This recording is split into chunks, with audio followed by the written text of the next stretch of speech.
Part 3 of this week's Winter Storm Parade looks like a doozy. Good evening. Winter is back, and in some places it is back with a vengeance. In Farmington, where it's been snowing heavily for much of the day, police are now asking people to stay off the roads. The weather is blamed for more than 40 accidents in that part of the state. No serious injuries reported. Further south on Highway 550, heavy snow blankets the town of Cuba. Gusty winds have been blowing the snow, making driving conditions difficult on that highway, which links the Four Corners to Albuquerque. And to the north, just across the state line, the snow has been falling nearly nonstop today. Durango is under a thick blanket of it tonight. News 13's Mark Ronchetti is there live. Mark.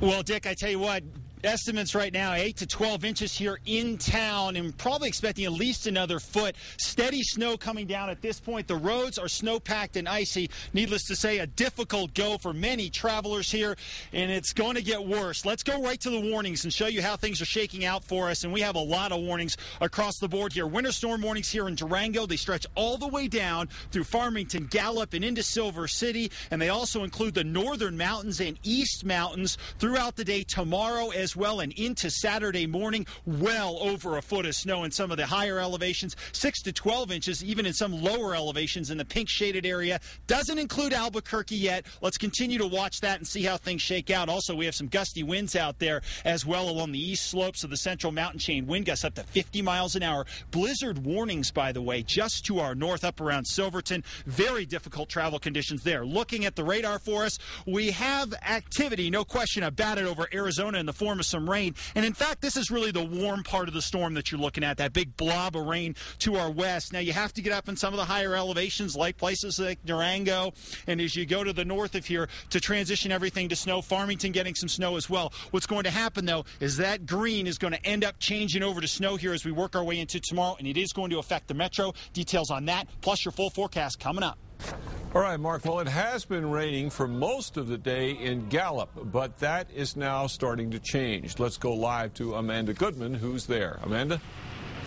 Well, Dick, as you mentioned, we are getting a much-needed break in the rain here. It's been raining for most of the day. I'm going to step out of the way here because you can see that the roads here are still quite wet. Now, I want to show you some video that we shot from just a little bit ago where you can see that all the rain from today has puddled up, flooding some of the gutters on the streets here in downtown.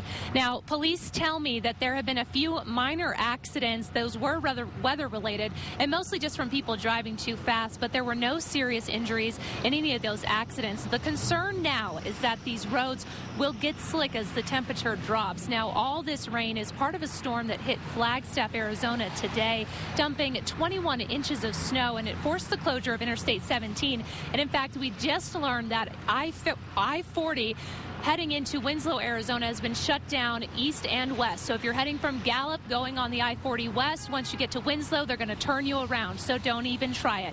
Now, again, that storm is headed for us. But again, here we're getting a much needed break in the rain. And I got to tell you, it's nice so we can dry out. But we'll be monitoring this situation and have more for you coming up tonight. Dick, back to you. All right, Amanda. KRQE News 13 will cover the storm till it's over and the danger is done. You can get constantly updated information and forecasts from KRQE.com. And, of course, you can upload all of your winter photos there, too.